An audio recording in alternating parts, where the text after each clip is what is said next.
Yeah, sure thing. Thanks for having me and for that nice intro.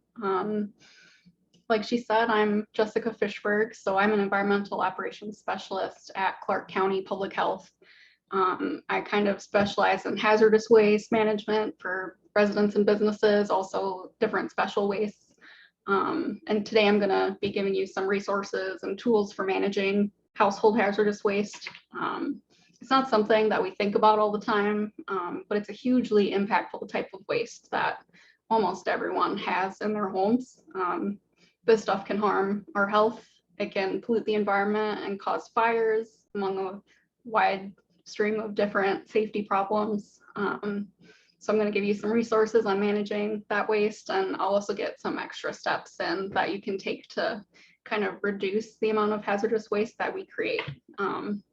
So if we jump straight in, I was going to just start with kind of why it's important to responsibly manage hazardous waste.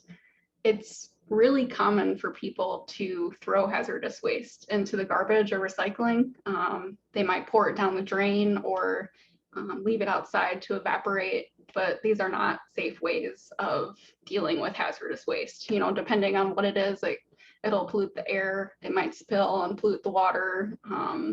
It could explode and start fires. This picture on the left is of a recycling truck fire that happened right here in Clark County in front of someone's house. You can see the giant plume of smoke coming from the back of the truck. It was a fire caused by hazardous waste being tossed into the recycling bin. So the biggest fire starters we get are batteries, which are hazardous waste. They can also be caused by fuel tanks, fireworks, or other flammable waste that shouldn't be in the curbside bins. And these fires are happening more and more frequently because of hazardous waste in the garbage, mostly batteries, because we're using more batteries now than ever before and tossing them in the garbage. But even then, if you put hazardous material in the garbage or recycling and it makes it to its end point, you know, if it's in the garbage, it makes it to the landfill without incident, it's not exactly safe there. Hazardous waste can damage normal landfill and pollute the groundwater. And then pouring hazardous waste down the drain can be quite damaging as well. But there are a lot of examples of this happening every day. You know, pharmacists tell people sometimes to flush unwanted medications down the toilet, or, you know, we use chemicals to clean our toilets and our bathtubs and showers, clothing, dishes, all the above. And all those chemicals are in our wastewater. So, you know, whether it's medications or cleaning chemicals, other hazardous waste, it's going to enter our wastewater and it can't be removed. So it basically enters natural bodies of water. You know, it's diluted, but it's still there. And, you know, just a few decades ago, we had the extreme example of rivers catching fire because of hazardous material being pumped into the water. But, you know, we've come a long way from that, but we can't forget that this is hazardous waste and we need to keep it out of water. Then some other mismanagement comes from folks trying to repurpose or reuse hazardous waste, like feeding a bonfire with used motor oil. I've seen that happen. Or you can using used motor oil to kill weeds in your yard. You know, hazardous waste should not be used for something, you know, that's not intended for. So now I'm going to kind of give the information that you need to responsibly manage these wastes. So this is the list. You know, these are all the common types of waste that we might have in our homes that are hazardous. This could be, you know, stuff that's dangerous, poisonous, toxic, flammable, corrosive. You know, we've got a wide variety of wastes: fire extinguishers, batteries, paint, cleaning chemicals, pesticides, light bulbs, medications. You know, we have a lot of hazardous stuff in our homes. It's much more common than we tend to think. And we need safe places to dispose of these materials when we no longer need them. So in Clark County, we've got a lot of options for managing these wastes. So the biggest one is that we have 3 free household hazardous waste disposal facilities. And that's where Clark County residents can take all these materials for safe disposal. This is a screenshot kind of showing where the 3 facilities are. They're located at our 3 transfer stations. If you're familiar with those, that's where you can self-haul garbage and recycling. The hazardous waste portion of the facilities have more limited hours than the garbage and recycling side. So I've listed the hours here. The west side of town at West Van Material Recovery Facility, they're open Fridays and Saturdays. That's 8 a.m. to 4 p.m. Central Transfer and Recycling Center is a bit more busy, so they're open Friday, Saturday, and Sundays for collecting hazardous waste. And then the Washougal Transfer Station operates the hazardous waste collections the first and third Saturdays of the month. And the facilities get pretty busy during these hours because it is on the weekends with everyone self-hauling garbage and yard debris. So if you're worried about traffic, we actually have live stream of the facility entrances. You can check. So you can see if there's a line of cars before you leave your house. It's kind of nice. It's the link at the bottom of the page there, columbiaresourcecompany.com. All the streams are on their main page there. And Columbia Resource Company is the operator of the facilities, and that's kind of why it's on that site. And this is kind of more boring stuff, but definitely things to keep in mind when you're going to visit the hazardous waste facilities. So before you pack up all your hazardous waste into your car, you're ready to go. You really want to make sure that all those containers are sealed and not leaking. Ideally, you want it to be in the original container, but if that's rusted out or it's leaking, you can use like a glass jar or a chemically resistant bucket with a tight fitting lid. They sell them for a couple bucks at hardware stores. You don't want to use like food containers or just like a grocery bag. We see that kind of stuff. And you got to label everything if it's not the original container so that we know what it is, and definitely don't mix anything together because that can be dangerous. There's a limit for each drop off. It's 200 pounds or 25 gallons per person. And you have to sign a slip of paper basically saying that it's a Clark County resident and it's not a business that's dropping off the waste. And when you put hazardous waste in your car, you want to think about, the safety involved with that. Think about if you have to stop really quickly or if you get into an accident, you really want that waste to not spill everywhere. So kind of what I recommend is if you have an extra big like Tupperware bin, like storage bin, just pop everything in there, even just buckets, anything like that that'll contain it if there is a spill is good. And then if the material's in the same airspace as you, roll down the windows because you don't want to breathe in any kinds of toxic fumes. On the right there is the list of stuff that they can't take at the hazardous waste facilities. That's ammunition, biomedical waste, which is kind of like hospital waste. Then there's business hazardous waste, controlled medications, no illicit substances, explosives, fireworks, or flares. I'll talk about medication disposal on the next slide, but the other stuff, the ammunition and explosives, you really have to call the sheriff's department or police station, and they'll give you guidance on how to dispose of those.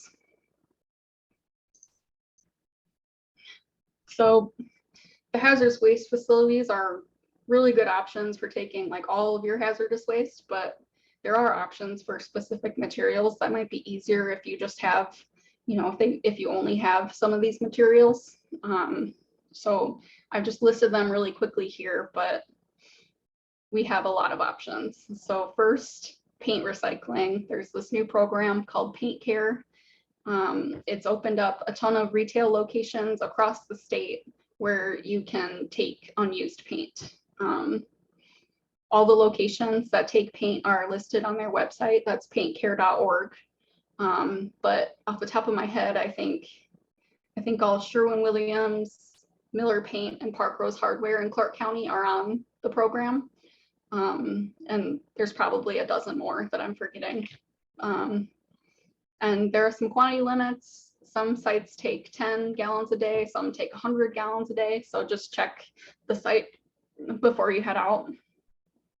And they take latex paint, oil paint, stains, kind of those basic paints, but they can't take paint that contains fungicide or pesticides, which is kind of interesting. That's found in some like deck paints and exterior paints.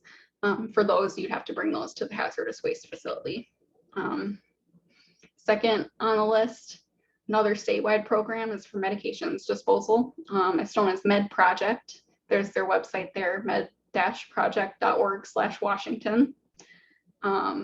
So this program has opened up a ton of drop-off locations for all types of medications: prescription, non-prescription, controlled, non-controlled, liquid, pills, you know, all of the above.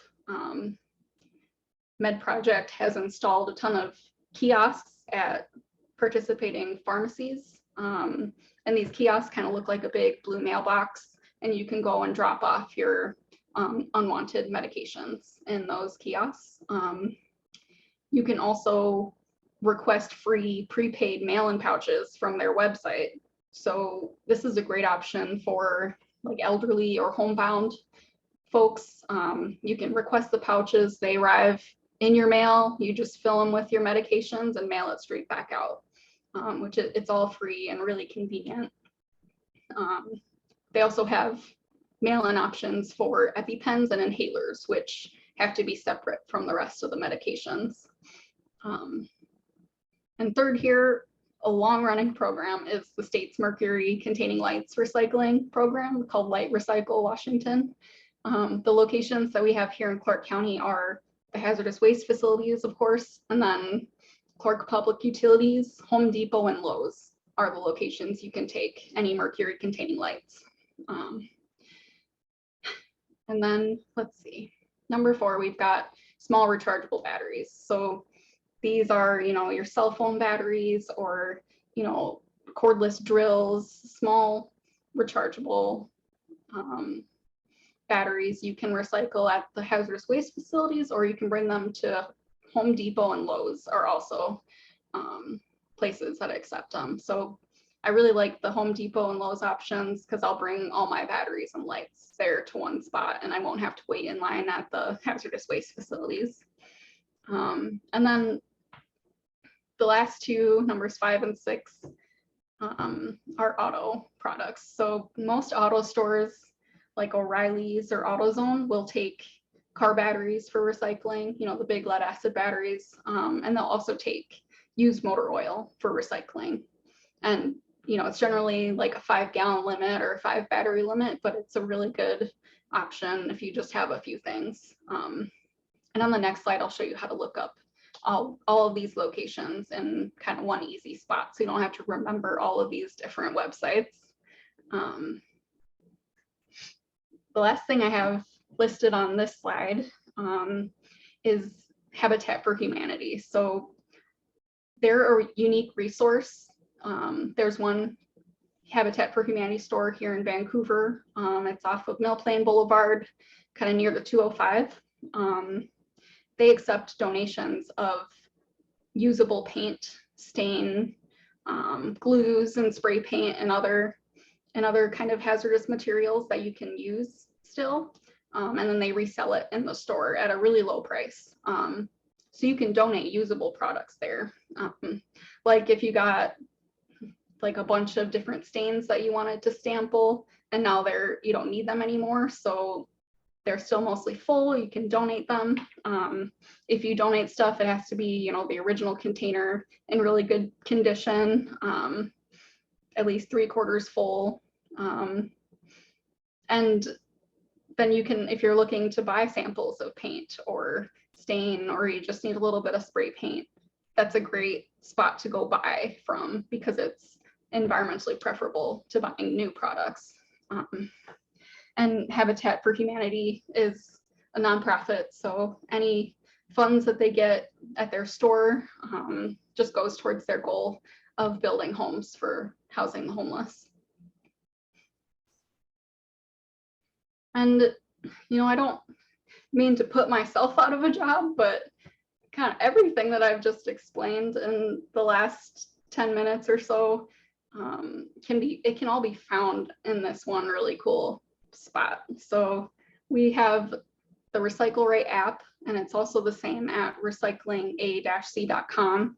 So you can just type in any material that you need to dispose and it'll tell you exactly where. And it's unique to Clark County. We're updating this all the time, so it's really reliable. So you could type in, you know, car battery, paint, medications, EpiPens, and it'll tell you all of your options. It's really convenient. And if you go for the app has some extra functions. It'll remind you when to set out your garbage and recycling so you don't forget.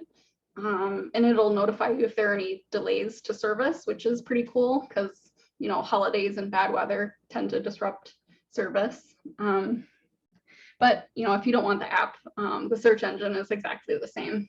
And it's plugged into a few different websites. You might see kind of this screenshot I've put on there. You'll see it on the City of Vancouver website, Waste Connections, Columbia Resource Company, Clark County websites. Kind of, we've plugged it into a bunch of different spots, but the easiest link to remember is recyclinga-c.com. And if you get nothing else out of this webinar, you know, this search engine is probably the #1 thing that I'd encourage you to write down and remember, because it's really convenient for kind of all things hazardous waste. Also, you know, recycling, garbage, reuse, it's all kind of plugged into one spot and it's really nice. So I definitely encourage you to use the resources I've described for disposing of any hazardous waste that you have lying around. One of the worst things that I see in my work is probably stockpiling of hazardous waste. And so I wanted to talk about that for a minute. If you've been holding on to some hazardous stuff for years and years, you know, consider just getting rid of it. It's dangerous to hold on to stuff for a long time. The containers can weaken over time. They might rust, the labels fade, the products get weaker, or they can change over time. You know, stockpiling has a lot of safety concerns, and you know, down the line, are you going to even use it if it's all, you know, rusted and you can't tell what it is on the label? It's probably not safe to use it at that point. And I'd encourage you to think about kind of like worst case scenario, like this picture here. If there was an earthquake, you know, look at how much material is going to spill in this person's garage or shed or whatever this is. That would, you know, could cause fires in your home, in addition to the other natural disaster that's happened. So it could be quite dangerous. And then think about kids getting into this stuff. It's really hazardous. Kids get curious and they might try to drink different things. So we really need to store this stuff safely away from kids, and in a way so that it prevents spilling. I kind of recommend putting stuff in like a plastic bin with a lid, because that is kind of a good secondary containment. And the less you are storing, you know, the safer and healthier your home will be. If you've got a ton of extra stuff laying around that you haven't used for years, definitely dispose of it. And I've kind of given some resources on, you know, where to dispose of stuff, how to take it there, how to safely store these materials, but we can go even further upstream. And, you know, there are a bunch of strategies to reduce our footprint when it comes to hazardous materials. So I've already given you some of the pointers about the Habitat for Humanity store, but there's some other really simple stuff that we can do. So first, kind of the most basic step to take is only buy what you're going to use. It's quite, you know, pretty basic. If you think about it, you know, I don't want to buy bleach in bulk because I'm not going to use it very frequently and it'll just sit around forever. And then when you buy stuff that's hazardous, you know, use it following the label. If you go off label, if you know, use it for something that it's not meant for, then you could be damaging your health. You could be putting the environment at risk. It's really, use it for what it's meant for. These aren't things that you want to repurpose in any way, really. The next step up is to buy recycled products. Paint is recyclable, so you can buy paint that's been recycled. Motor oil can be recycled. It can be re-refined, so you can buy re-refined motor oil. And these there's no like loss in quality when you buy these items as recycled. And they sell these at the Habitat for Humanity store that I mentioned. And there are different paint stores that will sell recycled paint. I think Miller Paint is a good one. But, buying something that's recycled is definitely environmentally preferable to buying something that's brand new. And then the last thing that I'm going to get into depth about is, replacing hazardous materials with non-hazardous alternatives. And I'm going to give you some resources on, how to do that without compromising function. And the goal here is, to keep our homes healthy, to keep the water healthy. The less hazardous materials we have in our homes, the healthier that our homes are going to be. So one really easy category of hazardous material to replace is our cleaning products. Cleaners that have bleach, acids, antibiotics, ammonium, those are all quite hazardous, and they can harm your skin, they can harm your lungs. If you inhale or drink them, they could poison you. And it's in our best interest to replace those with safer alternatives. So there are a couple options here. You can buy safe cleaners or you can make them yourself.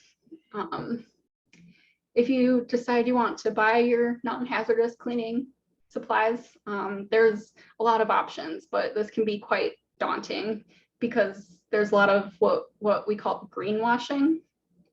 So you might already be familiar, but companies will label their products as safe or green or eco-friendly, but then they don't show you proof of this. They don't label their products with ingredients. It's just kind of a bit of a mystery, so you don't know what you're getting. But there is a solution to this, which I've listed here first off. So the EPA, the Environmental Protection Agency, has this certification program known as EPA Safer Choice.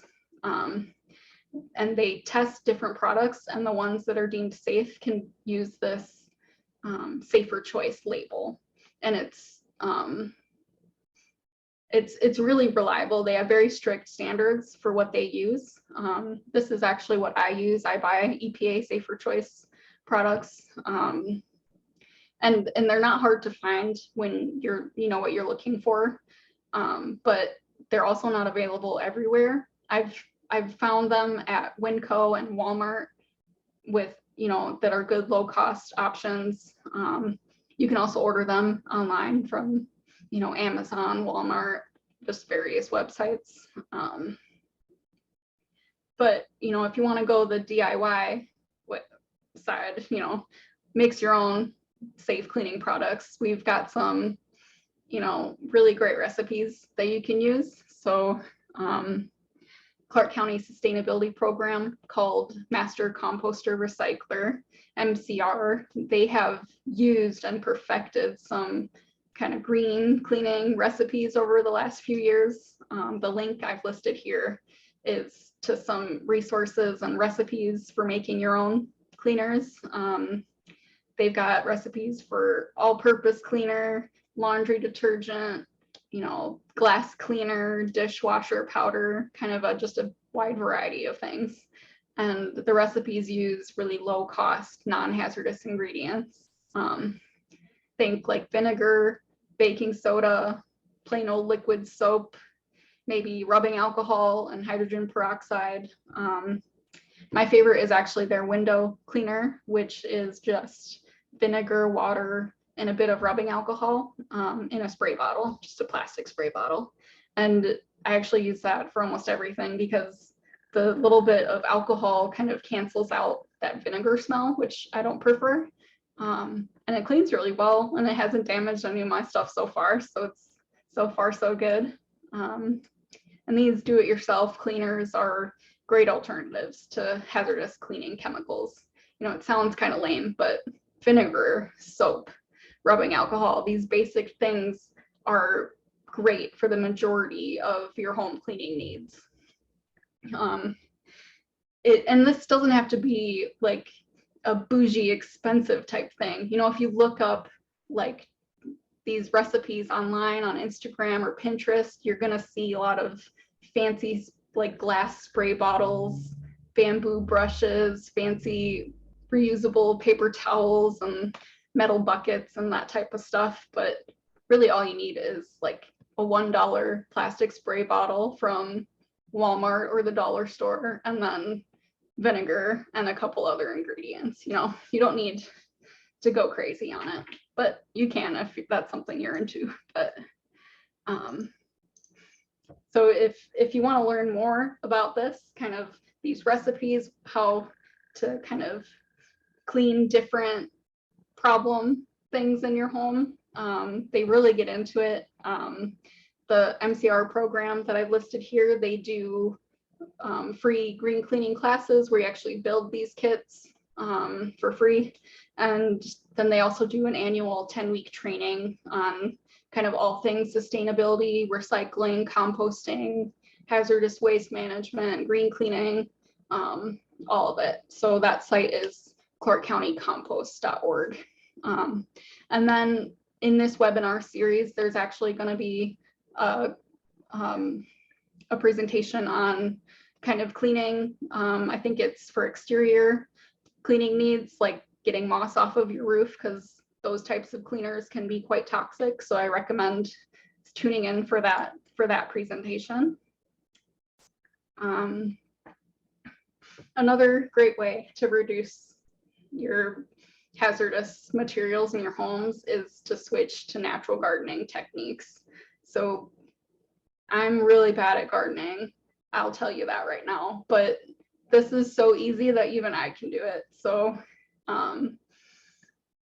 there's this program called Green Neighbors, which is a Clark County program. Basically, my coworkers, they kind of teach everything, recycling, sustainability, everything for residents, and they have great resources on natural gardening. And kind of their first tip is to use compost instead of chemical fertilizers if you can. You can buy compost for cheap at, you know, Home Depot or gardening stores, but you can also make your own compost at home with, you know, leaf debris, your food waste. There's a bunch of options. And again, the MCR program has training on that if you're interested in learning more. Another good tip that I've learned through Green Neighbors is neem oil. So neem oil is a naturally occurring pesticide that comes from a tree, a neem tree. And it's a non-hazardous pest repellent that works for a lot of different bugs. And it's a great alternative to using insecticides. Then I've listed, there's the strategy known as integrated pest management that I encourage you to look into. And I know that Clark Conservation District does kind of talk about this subject sometimes. So it's basically a strategy you can use kind of where you design your garden to attract like good bugs and good wildlife that will help control populations of pests. So a great example of this is, you know, not killing ladybugs. So keeping the ladybugs around, because ladybug larvae will feast on aphids, and aphids are, you know, a notorious garden pest. And then my last tip is way easier said than done, but hand pulling weeds is a much better alternative to herbicides, because those, you know, they can pollute stormwater, they can harm your pets in your yard, wildlife. there's kind of a long list of benefits to just hand pulling weeds instead of spraying them. But again, later on in this webinar series, there will be an expert coming in to talk about pesticides and herbicides and how to safely use them in your yard. So that would be a great one follow-up if you're interested in, to tune in for that one. But Green Neighbors is also a great resource for looking up natural gardening tips. They also have demonstration gardens where they don't use any chemicals, and they show kind of different strategies like native gardening, rain gardens, fruit gardening, gardening for pets, and more. They also organize an annual natural garden tour, which is really fun. I think it's every July, and you can just, it's kind of a self-tour through about a dozen homes, dozen yards in Clark County where they use natural gardening techniques, and it's always really beautiful. It's, you know, right in July when everything's blooming. So that's the Green Neighbors kind of summarized there, clarkgreenneighbors.org.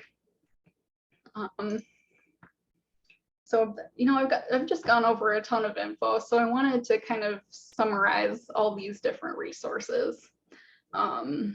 And really the goal here is to keep your homes healthy from hazardous materials. And, you know, the basic one you can use is this Recycle Right app or the recyclinga2z.com. You know, that'll teach you where to dispose of your waste. And it works for every material stream, you know, paper, plastic, hazardous material, mattresses, you know, everything you can think of is on there. So I encourage you to use that tool. And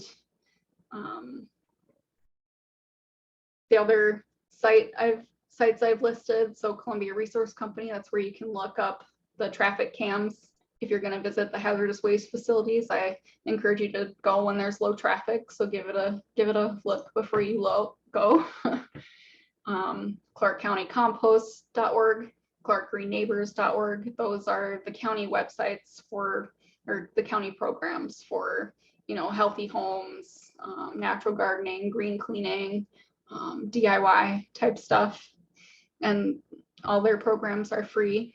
And then in this series, you know, the Healthy Homes, Healthy Waters webinars, there's, like I've mentioned, there's going to be some webinars on, you know, exterior home cleaning, healthy backyards, using pesticides and herbicides safely.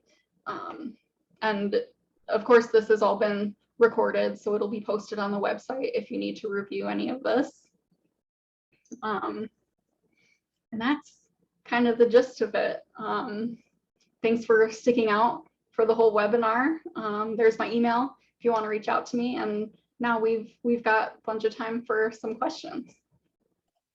Yeah, thank you so much, Jessica. That was such a good and applicable presentation. Some really good advice there.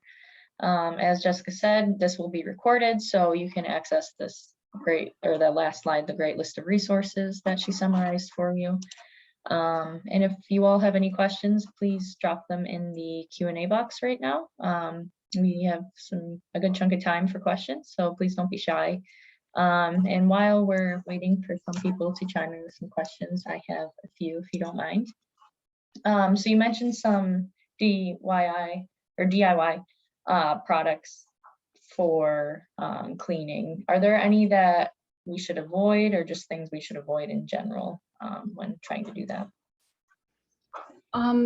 I definitely avoid trying to make your own by using the hazardous cleaners. So there are some kind of bad combinations. So kind of notable is bleach plus ammonium creates chlorine gas, which is deadly. Another bad mixture is hydrogen peroxide and bleach that can cause an explosion. So if you're mixing stuff for cleaning, you know, make sure it's basic stuff: vinegar, baking soda, soap. That's kind of the best strategy there. Great, yeah, thank you. It's helpful. And then, so I have an old fire extinguisher laying around. Do you take that to hazardous waste, or would I contact the local fire department? What's the best approach for that? Fire extinguishers, they can take at the hazardous waste facilities. if it's totally empty, you can technically put it in scrap metal, but I normally just go the safe route because I don't know if it's totally empty and put it with the hazardous waste. Good to know. Looks like we have a question from Cheryl.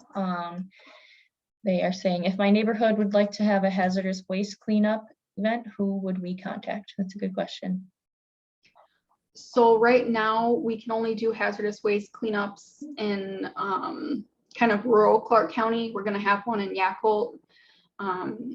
Since all this stuff you can dispose at the hazardous waste facilities, it's easiest for Vancouver residents to drive to those facilities. It's very close for us. I live kind of downtown Vancouver. We can't do the events very safely. So it's better to go to the fixed facilities. It's much safer. But we do events for really rural Clark County where it's a longer drive to get to the facilities. Awesome. Any other questions from the audience? Feel free to type them in the Q&A. And then I have one last question. I've noticed, and as you mentioned in your talk, some places charge to dispose of some products. Are there any particular products that I should be aware of that I should never be paying to dispose of? So all of the resources that I've listed here are free disposal. The hazardous waste facilities, all those state programs for paint, medications, light bulbs, they're all free options. Some stores like battery solutions will charge for battery recycling, but that's not necessary. You can take them for free to Home Depot or Lowe's or the facilities. Another one is electronics. Electronics are sometimes considered hazardous waste. I know Office Depot has like a free or a fee-based electronics recycling, but most electronics are free to recycle there at the transfer stations. So that's another one that is good to watch out for. Okay, great. All right, any other questions?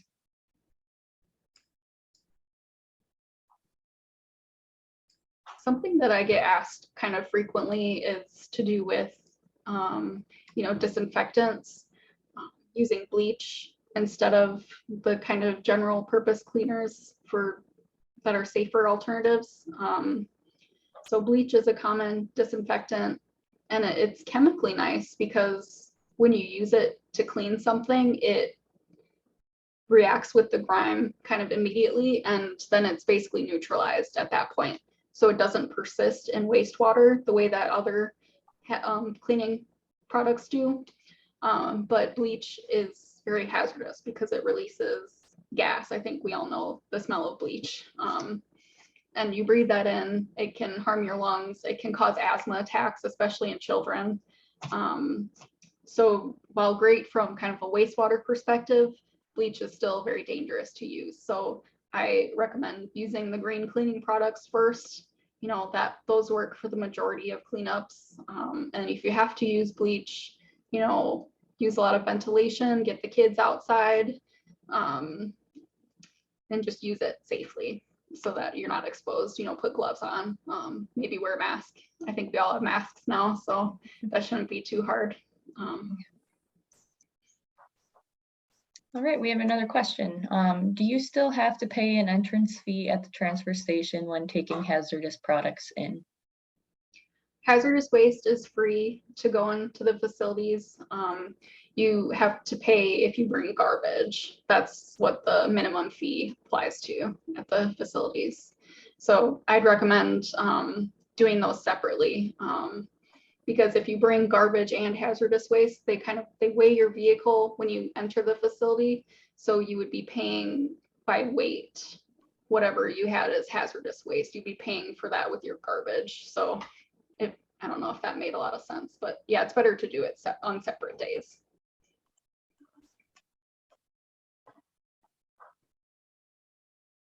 All right, we'll wait another minute or so if any other questions trickle in.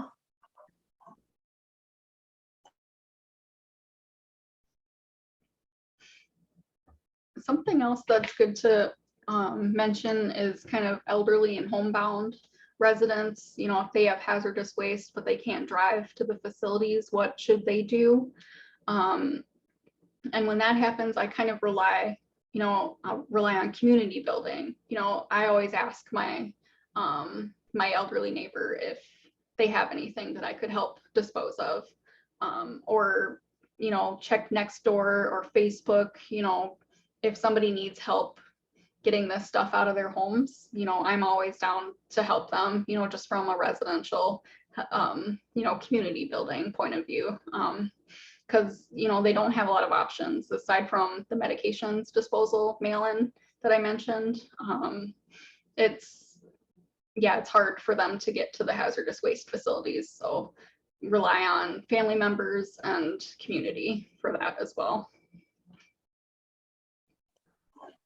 And if you have some waste that you can't identify, I recommend calling the transfer stations first to ask them about it, because they'll have more specialized technicians on call that they can kind of talk and guess what it is. You don't want to transport anything that might be explosive that you don't know what it is. Definitely handle things safely. And how often should people kind of go through their cabinets and look through their household cleaners and such to dispose of things? Like, what's the recommended time frame? I would recommend maybe every 3 or 4 years. The average person visits the facility once every 7 years, which seems kind of like a long time to build up a lot of material. So kind of more frequently is a good way to do it, but definitely not, you know, we don't need to do every other month or so.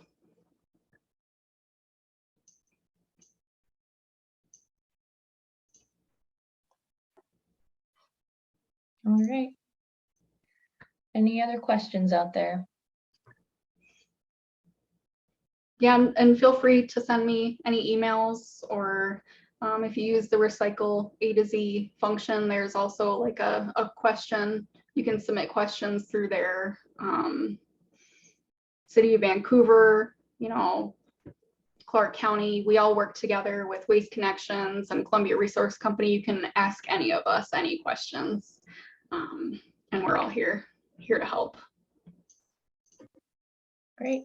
All right, well, I think we'll wrap it up there then. Thank you so much, Jessica. This was such a great and useful talk. And as we've said, this will be recorded and the slides are posted online, so you'll have a great resource to refer back to. Thank you all so much for coming, and thank you, Jessica. Have a good night. Yeah, thank you.